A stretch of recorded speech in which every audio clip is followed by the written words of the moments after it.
Swaminarayan. Morning જય good Shri morning sir. કેમ છે બધા મજામાં? હા હા સર. સર.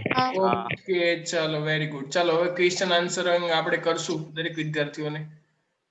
ચલો શું ચાલે તો લાસ્ટ લેક્ચરમાં એ બધું મને કહેજો. એલસી દોલનો ચાલ્યા હતા. ઓકે એલસી દોલનોમાં સૂત્ર ફોર્મ્યુલા કયા કયા કરાવ્યા હતા? હવે હું જેને પૂછું એને જવાબ આપવાનો. ચાલો મને હેત પટેલ જવાબ આપશે. હેત પટેલ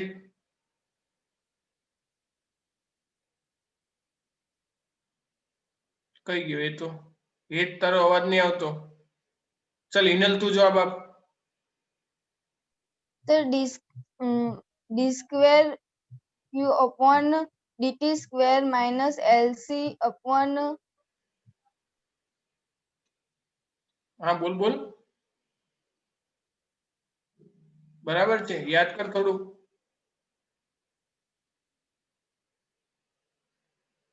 અવાજ નહીં આવતો તારો કશો જ.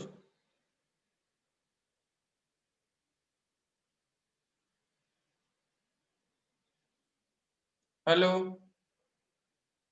બીજાનો અવાજ સંભળાય છે? હા સર. એનો અવાજ નહીં આવતો કશો. એક ગ્રુપમાં કદાચ લીવ થઈ ગયો હશે, ખબર નહીં. ચલો કોઈ વાંધો નહીં. બીજો કોણ જવાબ આપશે? ચાલો બીજા કયા પોઈન્ટ આવ્યા હતા? હા સર, એ સૂત્રમાં ક્યુસી માઇનસ એલ ડી5 by DT DI by DT બરાબર 0 હતું. તો એમાં આપણે પેલું સૂત્ર તાર્યું છે, D square Q by DT square હા plus 1 upon LC into Q બરાબર 0, જે બરાબર. સરળ ગતિના સમીકરણ જેવું જ હતું. હા બરાબર છે. આપણે છેલ્લે ત્યાં સુધી બીજું કશું ચલાવ્યું હતું? પછી સર આપેલું સૂત્ર વિદ્યુત પર ડબલ્યુ જેટલી હોય તો આવૃત્તિના દોલનો તો W0 બરાબર 1 અપોન અંડરરૂટ એલસી વાળું સૂત્ર. સમજી ગયો. છેલ્લે કયું સૂત્ર આવ્યા હતા આપણે? એ કોઈ મને કહેશે? I બરાબર IM sin omega 0 t. Okay સમજી ગયો. આપણે ત્યાં સુધી સૂત્ર તારવું હતું. ઓકે તો let's I share a screen with you. ચલો તમને સ્ક્રીન દેખાય? હા સર. હા sir. Okay good. So let's I start. 1 minute wait. Sir હા સર હિનલે મેસેજ કરે કે ઘર આગળ ડીજે ચાલુ છે ને એટલે અવાજ આવે એટલે એને મ્યુટ કરી દીધું. ઓકે ઓકે ઓકે વાંધો નહીં. ચાલો કોઈ વાંધો નહીં. ચલો સ્ક્રીન તમને દેખાય છે ને આખી? હા સર. નહીં દેખાતી? હા દેખાઈ જશે. આજે છે ને થોડું લેટ એટલે થયું. આ બધું નેટવર્ક ઇસ્યુ થયો. ક્યારનો મતતો હતો પણ આવતું નહોતું.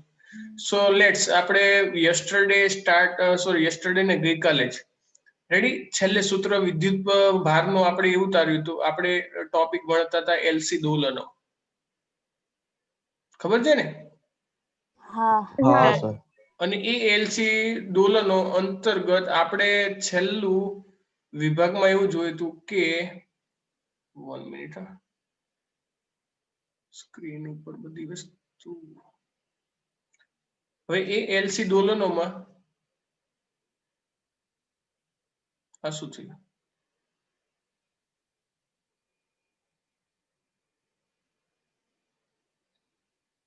ફરીથી લખી દઉં છું. એલસી દોલનો અને એના થિયરીમાં આપણે ગઈકાલે જોયું હતું કે એના દોલનો કેવી રીતે મળે છે. એમાં વિદ્યુતભાર માટે Q બરાબર QM cos omega 0 into t આવું છેલ્લે સૂત્ર તાર્યું હતું. બરાબર. અને I બરાબર આપણે સૂત્ર તાર્યું હતું I is equal to Im sin omega 0 t. sin omega 0 t. અને આપણે વાત કરી હતી કે પ્રવાહની કિંમત વધે ક્યારે ઘટે ક્યારે એવી રીતે વાત કર્યું હતું. અને આપણે કહ્યું હતું કે આમાં વિદ્યુત ભારોનું દોલન થાય છે. છેલ્લે આપણે એવી તારવણી કરી હતી કે આ બધી વસ્તુ કરવા જઈએ તો છેલ્લે વિદ્યુત ભારોનું દોલન થતું હોય છે. હવે આપણે જે કેપેસિટર ડ્રો કર્યું હતું, જો યાદ હોય તો સિમ્પલ એકદમ કેપેસિટર હતું. કેપેસિટરની બે પ્લેટ, એની સાથે ઇન્ડક્ટર જોઈન્ટ કર્યું હતું અને બે છેડા. અને ઇન્ડક્ટરના બે છેડા નામ આપણે આપી દીધા હતા, એ છેડો અને બી છેડો. અને એમાંથી પ્રવાહ I જેટલું વહન થતું હતું. આ કેપેસિટર છે. ઉપરની પ્લેટ ઇનિશિયલી પોઝિટિવ હતી અને આ નેગેટિવ હતી પ્રારંભિક પરિસ્થિતિની વાત કરીએ તો. હવે આમાં દોલન કેવી રીતે થાય છે એ આપણે શીખવાનું છે. રેડી? મેં જ્યારે ફર્સ્ટ લેક્ચર લીધો હતો ને એલસી દોલનોમાં ત્યારે મેં તમને કર્યો હતો કે અલગ અલગ ચક્રમાં કેવી રીતે શું થાય છે. તો જો ટેક્સ્ટબુકમાં તો છે ને સરખામણી સાથે આપેલું છે, એટલે છે હું એવું પોસિબલ થાય ને તો હું તમારી સાથે ટેક્સ્ટબુક શેર કરીશ અને એમાં જ આપણે સમજી લઈએ. પરંતુ એમાં જે વિદ્યુતભાર છે તો વિદ્યુતભારની ઉર્જા કેટલી હોય એ પહેલા આપણે જોઈ લઈએ સૂત્ર. ચલો, કેપેસિટરની બે પ્લેટ વચ્ચે ઉર્જા, તો એની ઉર્જા કેટલી થાય કોઈ મને કહેશે? કેપેસિટરની પ્લેટમાં સંગ્રહિત ઉર્જાનું સૂત્ર, કેપેસિટરની યુ ઈ બરાબર પ્લેટમાં 1/2 epsilon 0 e 1/2 square. સંગ્રહિત ઉર્જા કેટલી થશે? સપોઝ આપણે એને કહી દઈએ યુ સી કેપેસિટર માટે, બરાબર કેટલી થાય કોઈને ખબર છે? 1/2 epsilon 0 e square. ના, એ તો ટોટલી વિદ્યુત ચુંબકીય વિકિરણોની છે. પણ 1/2 કેપેસિટરની બે પ્લેટમાં શું થશે? 1/2 Q Q square square by C M આવું થાય upon ને? C. હા Q સ્ક્વેર બાય 2c. પણ આ Q અહીંયા આવશે, શું આવશે? QM આવશે. હા. ચલો, આ ખબર પડે છે બધાને કે નહીં ખબર પડતી આમાં? હા. પડે છે. ઓકે. ઇન્ડક્ટરની બે પ્લેટો હોય એના વચ્ચે કેટલી થાય? U બોલ. E બરાબર 1/2 ઇન્ડક્ટરની અથવા તો ઇન્ડક્ટરમાં સંગ્રહિત ઉર્જા એ કેટલી થશે? 1/2 li square. 1/2 li square. Yes, 1/2 L IM square થઈ જશે, બરાબર ને? હા. ઓકે. હા એનો મતલબ કે કેપેસિટરની બે પ્લેટો વચ્ચે ઉર્જા આટલી હોય અને ઇન્ડક્ટરની બે પ્લેટો ઇન્ડક્ટરના બે છેડા વચ્ચે આટલી હોય. આ બંનેમાંથી ઉર્જા અરસ્પર એકબીજામાં જયા રાખે. એકમાંથી આમાં, આમાંથી આમાં, આમાંથી આમાં. એટલે કે આ પ્લેટમાંથી આમાં આવશે, આમાંથી અહીં આવશે, એટલે વારાફરતી આમાંથી આમાં આવ્યા રાખશે. આદર્શ પરિસ્થિતિમાં આવું થાય. અને કુલ ઉર્જા તો કેટલી રહે? કેપેસિટરમાં હોય એટલી જ રહે ને, કે વધે ઘટે? કુલ હોય એટલે. કુલ ઉર્જા, કારણ કે ઇન્ડક્ટરમાં તો ઉર્જા કેપેસિટરના લીધે જવાની છે. રેડી? તો કુલ ઉર્જા એ કેટલી થશે? કેપેસિટરમાં હોય એટલી જ રહે. કેપેસિટરમાં કેટલી છે? U વન C હાફ બરાબર 1/2 Q square M upon C. C, આટલી જ રહે. રેડી? આખી પરિસ્થિતિ દરમિયાન. ચલો, એટલું ક્લિયર થઈ ગયું બધાને? હા સર. હા કે ના? હા ઓકે. હવે જો આટલી જે ઉર્જા રહી છે, હવે કેવી રીતે શું કામ કરે છે? તો ટેક્સ્ટબુકમાં લગભગ મને અંદાજ છે ત્યાં સુધી આપણે જેવી રીતે સ્પ્રિંગમાં ઉર્જા સંગ્રહિત રહેતી હતી, તમને યાદ હોય તો, કોઈ એક સ્પ્રિંગ હોય એની સાથે એક બ્લોક હોય. રેડી? તો શરૂઆતમાં પ્રારંભિક સ્થિતિમાં, પછી બ્લોકને ખેંચીએ તો ફરીથી બ્લોક પાછો પોતાની આ સ્થિતિમાં થોડુંક સંકોચન થશે. રેડી? ફરી પાછું અમુક ટાઈમ પછી બ્લોક એકદમ અહીં આવી જશે અને ફરી પાછો બ્લોક વધશે ને ફરી પાછો બ્લોક છેલ્લે એકદમ છેલ્લે જશે. તો બ્લોકમાં સંગ્રહિત ઉર્જા માટે આપણે આવું સૂત્ર તારવ્યું હતું, યાદ હોય તો તમને. આવી રીતે જો આમ થતું હતું, ખબર દોલનો બ્લોકમાં? હા કે ના? પછી આગળ જોવા જાવ ને તો આખી રીતે આવો શેપ થતો હતો, આવો, આવી રીતે આમ બ્લોકના અલગ અલગ સ્ટેજ ઉપર. બ્લોકમાં સંગ્રહિત ઉર્જા માટે 1/2 kx સ્ક્વેર એવું સૂત્ર આવતું હતું. યુ બરાબર શું આવતું હતું? 1/2 kx square. KX kx square. જ્યાં ઘણી વાર x બરાબર આપણે xm લેતા હતા, x મહત્તમ. રેડી? બ્લોક અહીંયા આવે, અહીંયા આવે, મહત્તમ, ફરી પાછો અહીંયા જાય. આમ જોવા જઈએ તો ટોટલ 5 સ્ટેજ થાય, પણ એની વચ્ચેના જો સ્ટેજ લઈએ તો એક અહીંયા સ્ટેજ આવે, એક અહીંયા સ્ટેજ આવે, એવા જુદા જુદા સ્ટેજ આવતા હતા. ટોટલ 8 થી 9 સ્ટેજમાં આખું પૂરું થાય. એટલે કે તમે કળા તફાવત કેટલો લો છો? π/2 હોય તો 1 2 3 4 ચોથા સ્ટેજ પૂરું થઈ જાય. પાંચમો સ્ટેજ તો ફરી પાછું એનું આવી જાય. પણ π/2 કરતા હવે તમે ઘટાડતા જાઓ તો એમાંથી સ્ટેજ વધતા જાય. એ આપણે કેટલા લઈએ છીએ એના ઉપર આધાર રાખે કેટલા સ્ટેજ. ટેક્સ્ટબુકમાં આઈ થિંક મને યાદ છે ત્યાં સુધી 4 કે 5 સ્ટેપમાં આખું સમજાવી દીધેલું છે. કેટલા સ્ટેજમાં આવી રીતે થાય. તો એક મિનિટ હું છે ને ટેક્સ્ટબુક શેર કરું છું. આ તમારું સ્ટોપ કરું છું. 1 મિનિટ હો. ટેક્સ્ટબુક કદાચ મળી જાય તો સ્ટોપ છે and share screen if possible textbook. Yes જો ટેક્સ્ટ બુક દેખાય તમને બેટા? હા હા, સર સર. દેખાય છે. હા sir. Okay very good. Control L ચલો સો કંટ્રોલ જો એલસી દોલનોનો આ તો બધું આપણે જોઈ લીધું છે બરાબર છે ફોર્મ્યુલા ને હા. એવું છતાં હું અંડરલાઈન કરવાની જરૂર નથી આ બધી ફોર્મ્યુલા ને આવું બધું આપણે જોયું છે સો હા. લેટ્સ ગો નેક્સ્ટ પેજ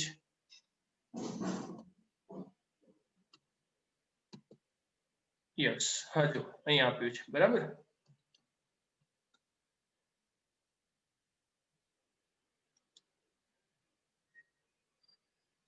ચલો દેખાય છે ને બેટા હા હા સર. હા સર. ઓકે ચલો ગુડ જો એલસી પરિપથની કુલ ઉર્જા તો એ તો કેપેસિટરમાં એટલી જ રહે ને qm q²/2c પણ એમ q કેટલો આવશે qm આવશે ચલો ક્લિયર યસ ઓર નો કારણ કે Yes, આપણને sir. ખબર છે કેપેસિટરમાં બે પ્લેટમાં ધારો કે qm વાળો આદર્શ પરિસ્થિતિ આદર્શ ઇન્ડક્ટર જોડેલું હોય તો એમાં વિદ્યુત ઉર્જા qm જેટલું થાય અને પ્રવાહ ના વહેતો હોય તો ઇન્ડક્ટરમાં ઉર્જા શૂન્ય થાય શરૂઆતમાં પણ જ્યારે વહેવાનું શરૂ થાય તો શરૂઆતમાં એની પાસે ઉર્જા કેટલી રહે તો આટલી જેટલી કેપેસિટરમાં હોય એટલે જો હું તમને ફિગરમાં સમજાવું ફિગર છે ને થોડી ઝૂમ કરીને સમજાવું છું પછી આપણે બધું વ્યવસ્થિત સમજીએ 1 મિનિટ વાહ કેમનું જતું રહ્યું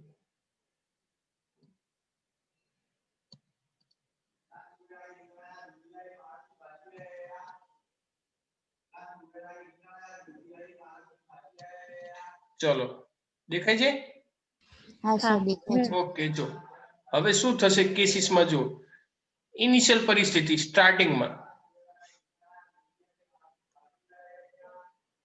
1 મિનિટ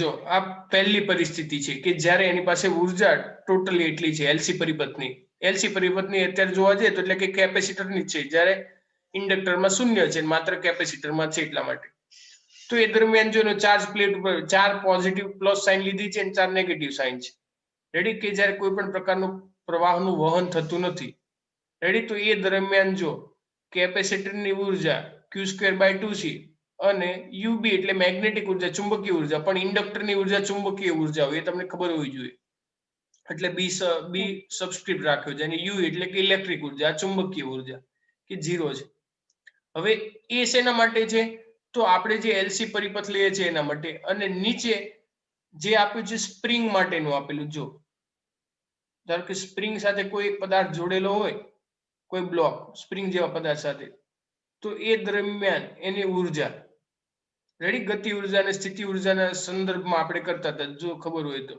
એ દરમિયાનની ગતિ ઉર્જા કે કાઇનેટિક ઉર્જા 0 છે અને કુલ ઉર્જા 1/k² છે એ જ્યાં એનો કંપ વિસ્તાર છે રેડી આખી કમ્પેરિઝનમાં વાત થશે એટલે જોજો એટલે તમને ખ્યાલ આવે ઉપર અને નીચે બંને કમ્પેરિઝનની વાત છે બરાબર એટલે બધા કિસ્સામાં બધા એક સાથે સરખાવેલા છે ચલો કોઈ વાંધો નહીં આપણને સાથે કોઈ પ્રોબ્લેમ નહીં હવે જો જેવો પ્રવાહ વહેવાનો શરૂ થાય ઇન્ડક્ટરમાં જો ઇન્ડક્ટરમાં પ્રવાહ વહેવાનો શરૂ થયો એટલે જો વિદ્યુતભાર ઓછો થયો તો અહીંયા જો કે પ્લેટ ઉપર 4 હતા એમાંથી 2 જ રહ્યા જોયું તમે હા.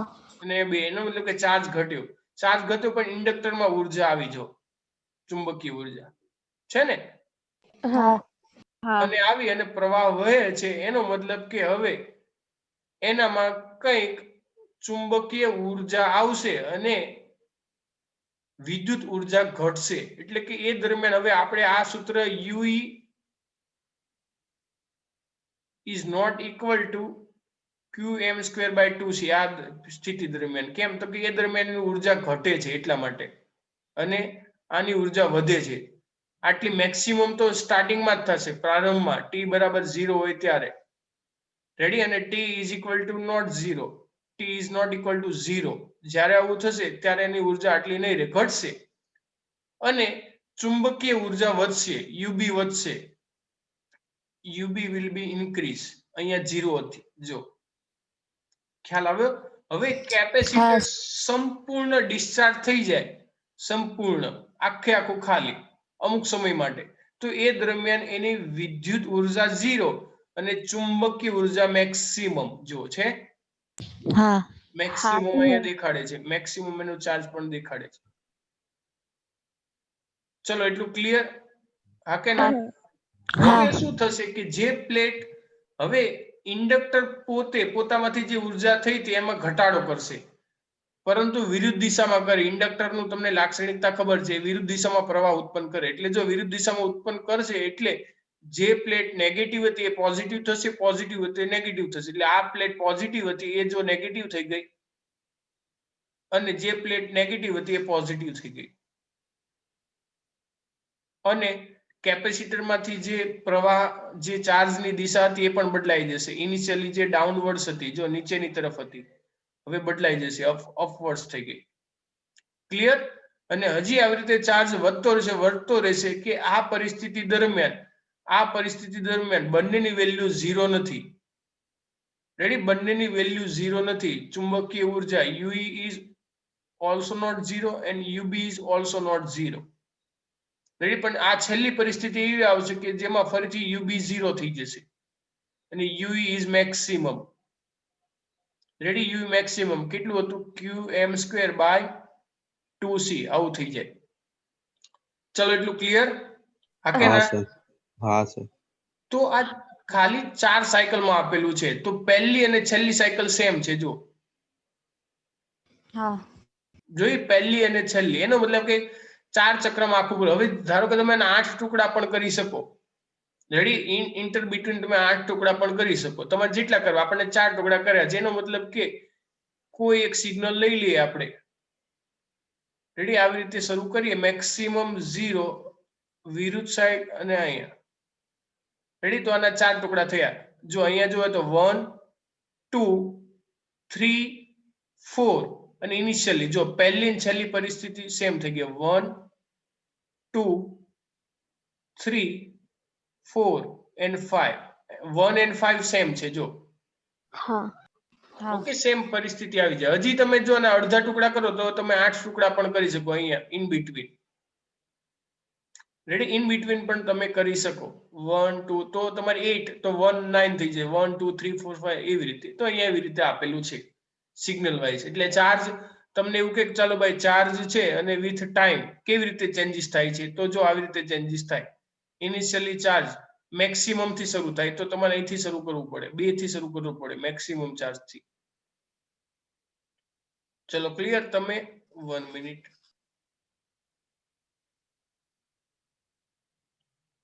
જો ચાર્જ માટેની વાત કરીએ તો ઇનિશિયલી ચાર્જ કેવો છે? મેક્સિમમ. તો મેક્સિમમ માટે હું જો અહીંથી શરૂ કરું તો પહેલા મેક્સિમમ ચાર્જ, પછી ઘટે. રેડી? ઘટે, શૂન્ય થઈ જાય એટલે ફરીથી આ સિગ્નલ અહીં સુધી આવશે, ત્યાં પૂરું થાય ચાર્જ. કારણ કે ચાર્જ કઈ રીતે વધે છે? કોસાઇન થી. ક્યુ નું સૂત્ર શું છે? ક્યુ નું સૂત્ર, formula Q is equal to, બોલો. QM cos QM omega upon 0 t omega plus Q 0 is t. equal to QM cos omega 0 t. omega તો જો 0 કોસાઇન t. રીતે, એટલે ઇનિશિયલી cos, એનો મતલબ કે ઇનિશિયલી 0 હોય. cos 0 એટલે 1 એટલે મેક્સિમમ, એટલે અહીંથી શરૂ થાય. રેડી? અને પ્રવાહની કિંમત જોઈએ તો પ્રવાહ શરૂઆતમાં કેવો થઈ જાય? sin 0 એટલે 0, પ્રવાહ 0. આ પ્રવાહ માટે ગ્રાફ થાય, આ ચાર્જ માટે થાય. ખ્યાલ આવી ગયો? જો ગ્રાફની રીતે રિપ્રેઝન્ટ આપણે કરવું હોય તો ટેક્સ્ટ બુક નહીં આપો, પણ આ એક્સ્ટ્રા છે. એમસીક્યુ માં પૂછે તો આપણને ખબર પડે. આ એક્સિસ પર આપણે ટાઈમ લઈ લઈએ, અથવા થીટા ઓમેગા ટી લઈ લઈએ. રેડી? અથવા તો એંગલ π/2 લઈ લઈએ, વોટએવર વી વોન્ટ. હવે આ જ વસ્તુની સરખામણી આપણને મિકેનિકલ એનર્જી સાથે કરેલ. જો મિકેનિકલ એનર્જીમાં પહેલું સ્ટેપ જોયું કે જ્યારે એની ગતિ ઉર્જા 0, સ્થિર એની કુલ ઉર્જા મહત્તમ. રેડી? સ્પ્રિંગ ને 1/2 kA². ત્યારબાદ એવી પરિસ્થિતિ આવશે કે સ્પ્રિંગ નું સંકોચન શરૂ થયું કોઈ પણ હિસાબે. એનો મતલબ કે ગતિ ઉર્જા 0 નથી અને સ્થિતિ ઉર્જા પણ 0 નથી. ત્યારબાદ એવી પરિસ્થિતિ આવશે કે એની સ્થિતિ ઉર્જા 0 એના મૂળભૂત સ્થાન ઉપર આવી જાય, એટલે સ્થિતિ ઉર્જા 0. જ્યારે ગતિ ઉર્જા કેવી છે? મહત્તમ. લોલક હોય, લોલક માટે અથવા તો સ્પ્રિંગ માટે એના મધ્યમાન સ્થાનથી. હવે મધ્યમાન સ્થાનથી અંદરની બાજુ આવે ત્યારે ફરી પાછું બંને 0, અને ફરી પાછું જ્યારે દબાણ થઈ જાય ત્યારે એ પરિસ્થિતિ દરમિયાન મેક્સિમમ અને સ્થિતિ ઉર્જા, ગતિ ઉર્જા 0 એની સાથે સરખાવેલું છે. હજી તમારે લોલક સાથે સરખાવવું હોય, વન મોર કેસ.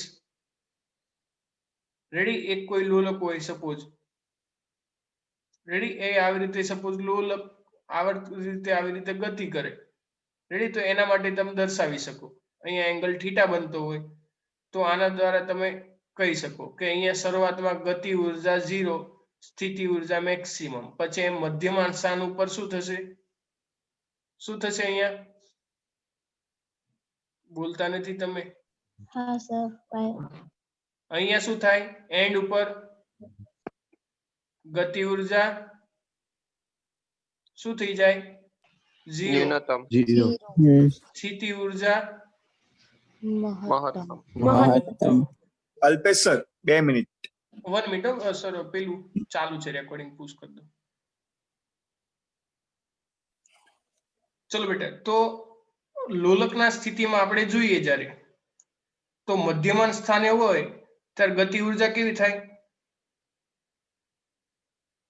કેવી થશે ગતિ ઉર્જા? મહત્તમ, બરાબર ને? મહત્તમ. હા અને સ્થિતિ ઉર્જા ન્યૂનતમ. નિરતમ સ્થિતિ ઉર્જા રેડી, સ્થિતિ ઉર્જા 0 થાય એ દરમિયાન. તો ફરીથી અહીંયા તો તમે આમાં પણ જેટલા ભાગ કરો એટલા કરી શકો. 0, 1, 2, 3 અને 4. ફરી પાછું આવી ગયું. આમાં દિશા બદલે એક બાજુ પોઝિટિવ નેગેટિવ એવી રીતે. તો અલગ અલગ કિસ્સામાં આવી રીતે કરી શકાય. કાઇનેટિક એનર્જી પ્લસ પેલી એનર્જી. ચલો આવું આવડે બેટા કે ના આવડે? આવડે છે સર. બોલો, કોઈને કઈ ડાઉટ ક્વેશ્ચન સર હોય તો? આ ઉપર તમે આલેખ દોર્યો તો એમાં અલગ અલગ ટુકડા થયા તો એનો પ્રવાહ અલગ અલગ જ અલગ અલગ જ હશે ને? હા, અલગ અલગ જ હોય ને. જો કન્ટિન્યુઅસ વધે, કારણ કે સાઇન કોસાઇન વિધેય છે, રેડી, ટી ચેન્જ થાય ને એમ ચાર્જ ચેન્જ થાય અને પ્રવાહ પણ ચેન્જ થાય. કારણ કે પ્રવાહ માટે સૂત્ર છે I બરાબર શું છે? Im sin omega T. Omega mt, બરાબર? હા હા. એટલે જો બંને બદલાય, ટી ની વેલ્યુ જેમ જેમ ચેન્જ થશે એમ પ્રવાહ બદલાય ને ચાર્જ બદલાય, કન્ટિન્યુઅસ ના રહે. ચલો એટલું ક્લિયર? હા સર. ચલો, so let's clear all the things. હવે જો આપણે જે વસ્તુની ચર્ચા કરી એની એ જ વસ્તુ ટેક્સ્ટ બુકમાં લખેલી છે. 1 મિનિટ, કાં ચલા ગયા? જો અહીંયા જે કે પણ વસ્તુ છે એ બધી વસ્તુ અહીંયા સમજાવેલી છે, રેડી? પરંતુ જો આ બધી જે કે પણ પરિસ્થિતિ કે જે કે પણ કહેવાય આ બધું 1 મિનિટ, અહીંયા જે કે પણ પરિસ્થિતિની આપણે ચર્ચા કરી કે ઇન્ડક્ટર માંથી કેપેસિટર માંથી, કેપેસિટર માંથી ઇન્ડક્ટરમાં જે રાખે કન્ટિન્યુઅસ. તો આ બધી પરિસ્થિતિમાં ખરેખર આદર્શ રીતે જોવા જઈએ તો થાય શું એનું ધ્યાન આપજો કે કેપેસિટરમાં શરૂઆતમાં ઉર્જા છે મહત્તમ, એ મેં તમને પહેલા લેક્ચરમાં કહ્યું હતું કે આપણે ચાર્જ કરેલું છે કેપેસિટર. પછી એ ઉર્જા ધીરે ધીરે ઘટતી જાય, એનો મતલબ કે વિદ્યુતભાર ઘટતો જાય અને ઇન્ડક્ટર ચાર્જ થતું જાય, ઇન્ડક્ટરમાં ઉર્જા વધતી જાય અને અમુક ટાઈમ પીરિયડ આવશે એટલે કેપેસિટર ટોટલી ખાલી થઈને બધું જ આમાં ઠલવાઈ જશે. હવે જેવું ઇન્ડક્ટરમાં આવે એટલે ઇન્ડક્ટરનું કામ છે કે ચાર્જ બદલાય એટલે એમાં વિદ્યુત પ્રવાહ ઉત્પન્ન થાય, પણ એ વિરુદ્ધ દિશામાં થાય ઇન્ડક્ટરમાં. લેન્ઝનો નિયમ તમને ખબર છે. હવે જો લેન્ઝના નિયમ અનુસાર જોવા જઈએ તો વિરોધ કરી દિશામાં ઉત્પન્ન થાય, વિરોધ કરી દિશામાં ઉત્પન્ન થાય એનો મતલબ કે ઉર્જા ઘટે. પણ આપણે એલસી દોલનનો આદર્શ પરિસ્થિતિ લીધી છે એટલે આપણે કુલ ઉર્જા અચળ લીધી છે. પણ વાસ્તવિકમાં શું થાય કે વાસ્તવિકમાં સમય સાથે ઉર્જા ઘટે. હવે કેમ ઘટે એ ખબર છે. મેં તમને હિંચકાનું ઉદાહરણ આપણે 11માં ભણ્યા હતા કે કોઈ એક હિંચકો છે, તમે ધક્કો મારી દીધો તો અમુક ટાઈમ સુધી ચાલશે, પછી સ્લોલી ગ્રેજ્યુઅલી ડિસિપિએશન એટલે ઘટાડો થાય અને સ્ટોપ થઈ જાય. તો આમાં પણ એવું થશે કે વિદ્યુત ભાર પહેલા મહત્તમ છે, પછી મેક્સિમમ થઈને 0 રેડી એક્સપોનેન્શિયલી ઘટે. એટલે કે પહેલા ગ્રાફ મેક્સિમમ હોય તો આમ ધીરેથી થાય, રેડી? પહેલા ઉર્જા મહત્તમ હોય પછી ધીરે ધીરે ઘટતી જાય, તરત એવું થાય. એનો મતલબ કે પ્રેક્ટિકલી સપોઝ ગ્રાફ હું તમને સપોઝ વ્હાઇટ સ્ક્રીન શેર કરું તમારી સાથે, તો યસ, તો જો આપણે આવી રીતે જો વાત કરીએ તો શરૂઆતમાં જોવા જઈએ તો મહત્તમ ચાર્જ હોય, રેડી? મહત્તમ ચાર્જ પછી કન્ટિન્યુ આવી રીતે જોવા જઈએ તો ગ્રેજ્યુઅલી ઘટે, એની ઉર્જા ઘટે. કેમ ઘટે એ પણ આપણને ખબર છે, એનું પણ રીઝન છે. એનો મતલબ કે શરૂઆતમાં મેક્સિમમ ચાર્જ, રેડી? પછી ઘટતું જાય, ડિસિપિએટ થાય એનર્જી, એટલે ઘટાડો થાય. આવી રીતે એક્સપોનેન્શિયલી થાય. ખબર પડી? એવું ના થાય કે સીધે સીધી જતું રહે. આ ઉર્જાનો ઘટાડો થયો, ચાર્જમાં ઘટાડો થયો. આ ચાર્જ અહીંયા આપણે ચાર્જ લઈ લઈએ છીએ ક્યુ, ને આ બાજુ ટાઈમ લઈ લઈએ વિથ ટાઈમ. રેડી? અને એક્સપોનેન્શિયલી ઘટે છે. આ એક્સપોનેન્શિયલી કહેવાય. આવી રીતે કોઈ પણ ગ્રાફ જ્યારે આવે, આ સ્ટ્રેટ લાઈન છે, ચાર્જ આવી રીતે ઘટે. હવે આ ઘટવાનું કારણ શું? રેડી? તો એ ઘટવાનું કારણ એ છે કે તમને ખબર છે કે જ્યારે ઇન્ડક્ટર અને કેપેસિટર ની વચ્ચે વિદ્યુતભાર જ્યારે ઇન્ડક્ટરમાં દોલન થાય ને ત્યારે એમાંથી વિદ્યુત ચુંબકીય વિકિરણનું ઉત્સર્જન થાય. હવે વિદ્યુત ચુંબકીય વિકિરણનું ઉત્સર્જન થયું એનો મતલબ કેટલી ઉર્જા ઘટી. બીજું, અમુક ઉષ્માના લીધે વ્યય થાય, પણ એ આપણે નિગ્લિજિબલ ગણીએ. ચાલો ઉષ્માના લીધે, અવરોધના લીધે ઓછી નિગ્લિજિબલ થાય છે. બટ મુખ્યત્વે એલસી દોલનો જ્યારે થાય ત્યારે એમાંથી વિદ્યુત ચુંબકીય વિકિરણો ઉત્સર્જન થયા. એનો મતલબ કે સર્કિટ આપણી જે હતી, મેં તમને પહેલા દિવસે જ્યારે લેક્ચર કરાવ્યો ત્યારે મેં કહ્યું હતું કે સપોઝ કે કોઈક સર્કિટ છે આપણી પાસે. રેડી? ચાલો કેપેસિટરની પ્લેટ અને સપોઝ આ ઇન્ડક્ટર છે. રેડી? તો ઇન્ડક્ટરમાં વિદ્યુત ચુંબકીય ઉર્જા જે છે, તો હવે આ જે ઉર્જા ઉત્પન્ન થઈ એ માધ્યમમાં તો ઉત્સર્જન થઈ જશે એલસી ના કારણે, કારણ કે અહીંયા એલ છે ને સી કમ્પોનન્ટ છે. તો એનો મતલબ કે આ જે વિદ્યુત ચુંબકીય ઉર્જા થઈ એટલો ઘટાડો થશે. એનો મતલબ કે એટલો ચાર્જ ઓછો આવશે. એનો મતલબ કે એટલો પ્રવાહ ઓછો થશે. એનો મતલબ કે પ્રવાહ પણ સમય સાથે ઘટાડો થાય ને અમુક ટાઈમ પછી તમને ખબર છે કે આ શું થઈ જાય? શૂન્ય. અને જો આવું ના થતું હોય, તમે એકવાર આવી પરિપથ મૂકી દીધી તો વર્ષો સુધી આવું ના 1 મિનિટ કઈ ગયું પેજ તમને દેખાતું બંધ થઈ ગયું ને પેજ? ના સર દેખાય છે. દેખાય છે સર. Okay okay. એનો મતલબ કે વર્ષો સુધી આમને ચાલ્યા જ રાખે, પણ આવું તો થોડું પોસિબલ છે. ઘટાડો થાય જ ને. તો એના રીઝન મેં કહ્યું, એક આ વિદ્યુત ચુંબકીય ઉર્જા, પછી ઉષ્માના વ્યયના લીધે, પરિપથના લીધે ઘટાડો થાય અને અમુક ટાઈમ પછી શૂન્ય થઈ જાય. એનો મતલબ કે જો તમારે કન્ટિન્યુઅસ વેવ ચાલુ રાખવા હોય તો રેડી? તો તમારે કન્ટિન્યુઅસ આ કેપેસિટરમાં ઉર્જા આપતી રહેવી પડે. હવે કેટલી ઉર્જા આપવી પડે? કેટલી ઉર્જા આપવી પડે બોલો? આ ઉર્જા ઘટી કે ના ઘટી? હા.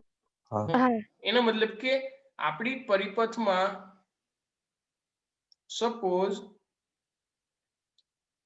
કે આ કેપેસિટરની પ્લેટ અને આ ઇન્ડક્ટર અને બીજી મેં સર્કિટ તમને કહી હતી કે કોઈ એક બેટરી છે. રેડી? અને અહીંયા આપણે સ્વિચ લગાડી દઈએ. તો હવે આમાં ચાર્જમાં જેટલો ઘટાડો થાય, રેડી, એટલી ઉર્જા આપણે આપતી રહેવી પડે કન્ટિન્યુઅસ. જેટલો ઘટાડો થાય એટલી ઉર્જા આપતી રહેવી પડે. એનો મતલબ કે જો એવું થાય તો પછી કન્ટિન્યુઅસ વેવ્સ આવી રીતે મળ્યા રાખે. અને કન્ટિન્યુઅસ વેવ્સ મળે તો કન્ટિન્યુઅસ આમાંથી ઉર્જાનું ઉત્સર્જન થયા રાખે. કન્ટિન્યુઅસ કોઈ એક પ્રકારના વેવ્સ ઉત્પન્ન થાય. હવે એ કેટલા વેવ્સ ઉત્પન્ન થાય, એની આવૃત્તિ કેટલી, તો આપણને ખબર છે μ0 શું થાય? 1/2 પાઈ √1/LC. એલસી. રાખે ને? હા. એનો મતલબ કે હવે આ કિંમત એલ અને સી ની કિંમત તમે જેટલી ફિક્સ કરી દો, ચેન્જ કરી દો, એ પ્રમાણે તમને નેચરલ આવૃત્તિ એટલી આમાંથી ઉત્પન્ન થયા રાખે અને એટલી ઉર્જા ઘટે, કારણ કે ઈ બરાબર શું થાય? h new. હા કે ના? હા. ઈ બરાબર એનો મતલબ એટલા વિદ્યુત ચુંબકીય વિકિરણો ઉત્સર્જન થયા રાખે. ચલો એટલી ખબર પડી બધાને? હા કે ના? એનો મતલબ નેચરલી તમારે વિદ્યુત ચુંબકીય વિકિરણ ઉત્પન્ન કરવા હોય તો આવી રીતે કરી શકાય. અને આના પરથી એક આખું ચેપ્ટર છે વિદ્યુત ચુંબકીય વિકિરણ ઉત્સર્જન કરવાનું. સૂર્યમાંથી જેટલી પણ ઉર્જા આવે છે બધાનો આખો વર્ણપટ છે, તમને ખબર હોય તો વર્ણપટ. રેડી? ગામા રેઝ થી શરૂ કરીએ, ગામા વિકિરણોથી, પછી એક્સ રેઝ આવે, પછી અલ્ટ્રાવાયોલેટ આવે, પછી વિઝિબલ આવે, પછી માઇક્રોવેવ્સ આવે, પછી રેડિયો તરંગો આવે. રેડિયો તરંગમાં આખી બહુ મોટી આખી બધી અલગ આવે, short wave, medium wave, high wave. Ready? અને છેલ્લે ઉર્જા પૂરી થઈ જાય.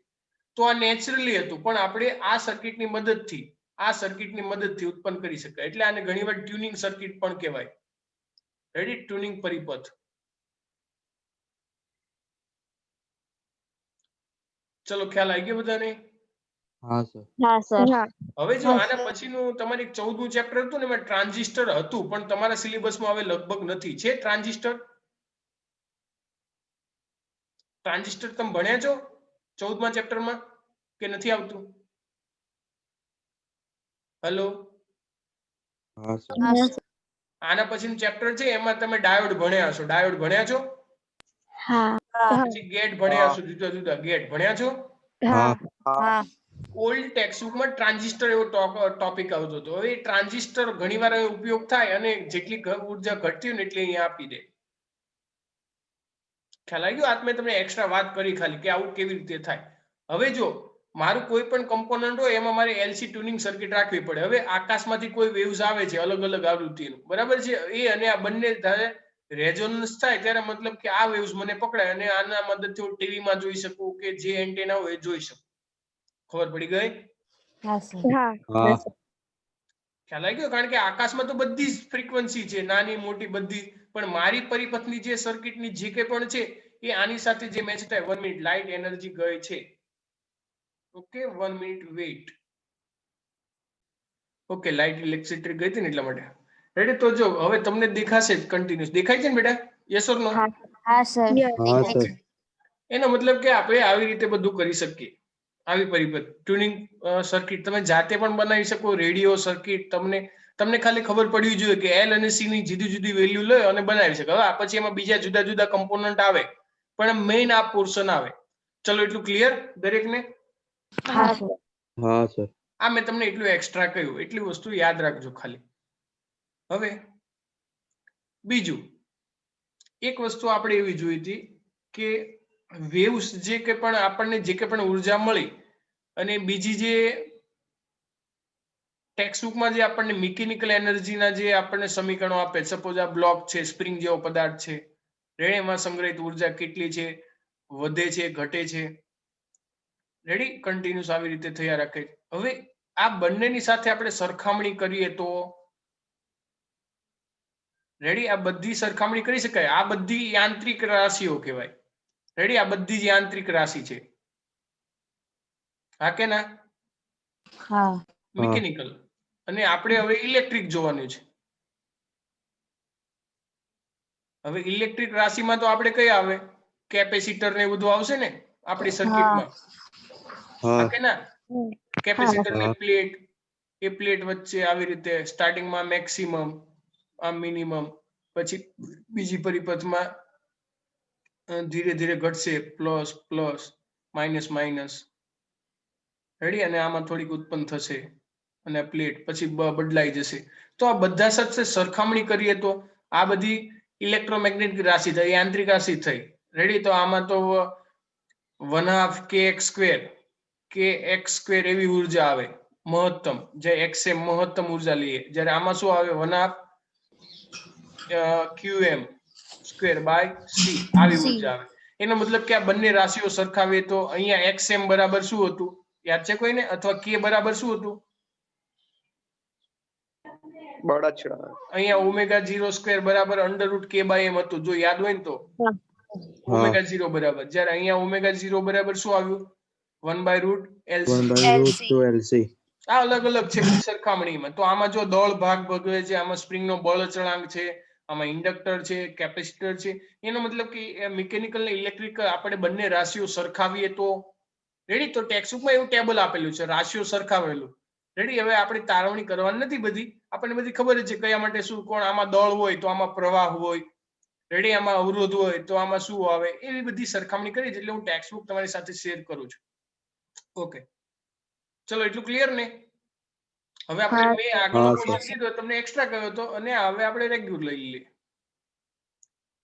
So let's I stop and મને જો ખાલી કહી રાખું, ઇન બિટવીન ગમે ત્યાં લેક્ચર સ્ટોપ થઈ જાય, કારણ કે આ બધું ચાર્જિંગ પર ચાલે છે, ઇલેક્ટ્રિસિટી જતી રહી છે અને શું કહેવાય, મોબાઈલના પેલા ડેટા ઉપર ચાલે. કદાચ ત્યાં ટાવર ઉપર નેટ બંધ થઈ જાય તો થઈ જાય, તો પછી પૂરું આપણું.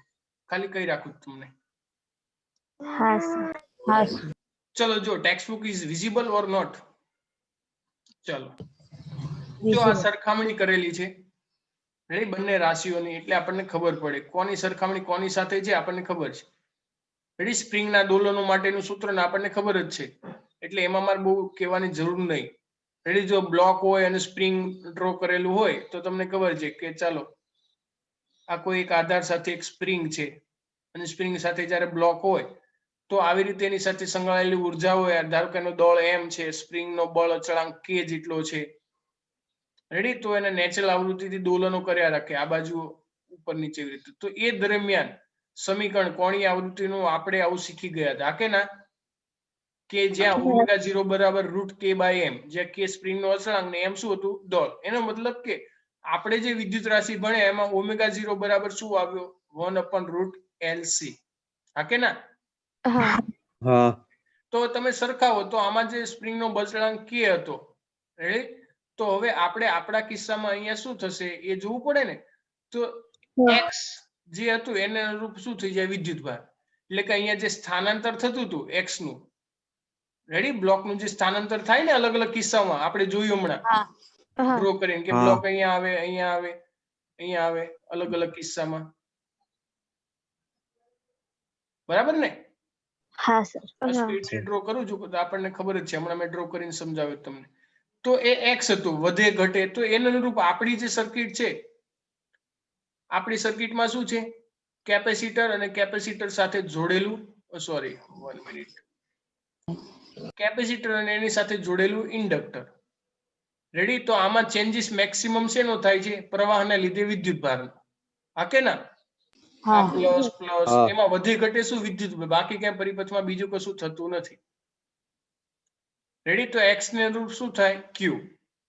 અને ત્યાં f બરાબર ma સૂત્ર હતું, a બરાબર dv/dt, માટે m d2x/dt². તો આપણે આ સૂત્ર માટે વિદ્યુતીય ઉર્જા માટે શું થઈ જાય, એપ્સિલોન -L di/dt, માટે -L d2q/dt². ચલો, ખબર પડી ગઈ? હા સર. હા સર આ કે ના બધી સરખામણી છે. જો 1 પોઈન્ટ ચાર્જ નો આપ્યો, બીજું આમાં જે બળ કામ કરતું હતું એમાં કોણ કામ કરે, વિદ્યુત ચુંબકીય ઉર્જા. હા કે ના? એકમાં હા. f, ready? જો આમાં લખ્યું નથી વિદ્યુતભાર ને આપ્યું, ધારો કે આમાં બળ લઈએ f, તો આમાં વિદ્યુત ચુંબકીય ઉર્જા એપ્સિલોન. રેડી? અને m d2x/dt², ma, તો એ થાય. તો આમાં શું થઈ, L d2qt/dt². આ મુદ્દો પણ જો આમાં 4-5 જ આપી છે, પણ અહીં બીજી આપી દીધી છે. રેડી? તો એનો મતલબ કે જે ભાગ આમાં m ભજવતો હતો, f બરાબર ma, રેડી, એપ્સિલોન બરાબર -L di/dt. તો જો આમાં જે દળ ભાગ ભજવતો હતો આમાં ઇન્ડક્ટર ભાગ ભજવે, જોયું? તો L અને m. ખ્યાલ આવી ગયો?